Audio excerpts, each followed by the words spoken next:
You know those moments where you should be locked in with exams or work or even your own growth, but instead you're scrolling? Every time you do that, you delay your own progress and you become someone you don't even respect. Today, I'm going to give you the routine that forces discipline, builds confidence, and keeps you locked in when it matters. Let's get into it. The first thing you must do is make your bed as soon as you wake up. A few years ago, the first thing I would do was I would wake up and then scroll in my bed for at least an hour before I'd actually get up. The problem with this was I set a lazy tone for the rest of the day because no progress was made in the first couple of hours.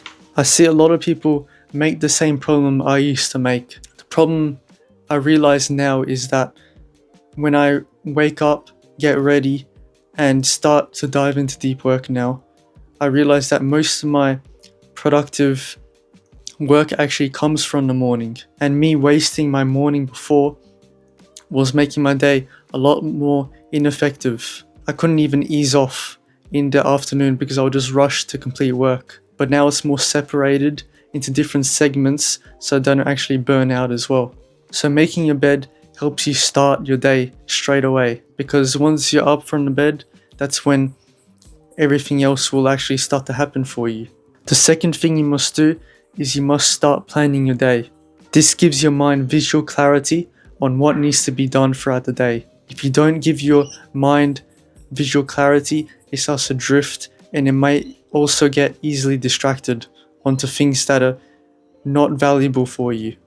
So I want you to start writing 3 things you want to improve on each and every day, 3 tasks, and schedule it throughout the day so that you have direction and you avoid burnout as well. These 3 things can be anything that is valuable to you and that's going to push you forward.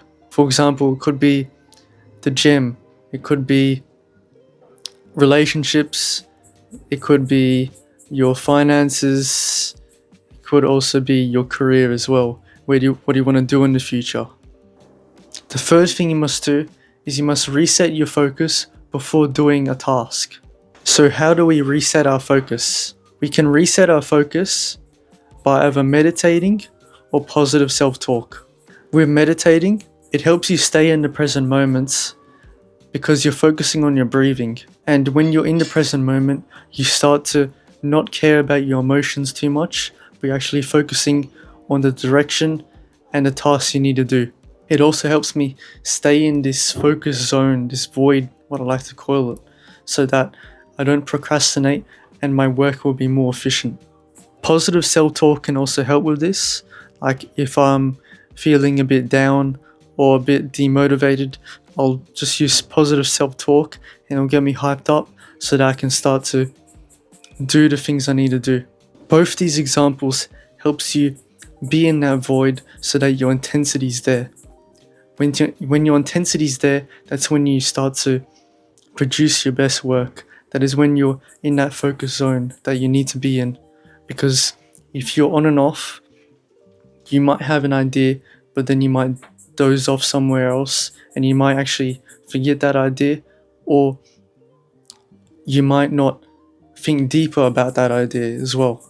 And the last thing you must do is you must journal and reflect your day. Journaling is something that I've realized the importance of in the past month because it reinforces what you learned on that day, and it also points out areas of improvements that you can make the following day. This has helped me build the 1% better mentality because we must become 1% better every single day, and journaling helps us find some aspect of our life that we can improve on. For example, I found out that I was taking too long to eat breakfast, lunch and dinner, and this was something I found when I was actually journaling because I wanted to become better at my time management. So I'll optimize this by setting a timer, 10-minute timer for breakfast, 20 to 30 minutes for lunch and dinner, and it's helped me stay focused and actually reduce my time when I'm actually eating. So that's something journaling can help with. You can find the area that you need to improve on, but it can also make you think of how to actually optimize so that you can improve on this. So I challenge you to follow this routine for 30 days. You won't just be more disciplined, but you'll be someone who actually follows through so you can achieve the goals you want to achieve. If you are serious about becoming the best version of yourself, subscribe, stay disciplined, stay consistent, and I'll see you in the next one.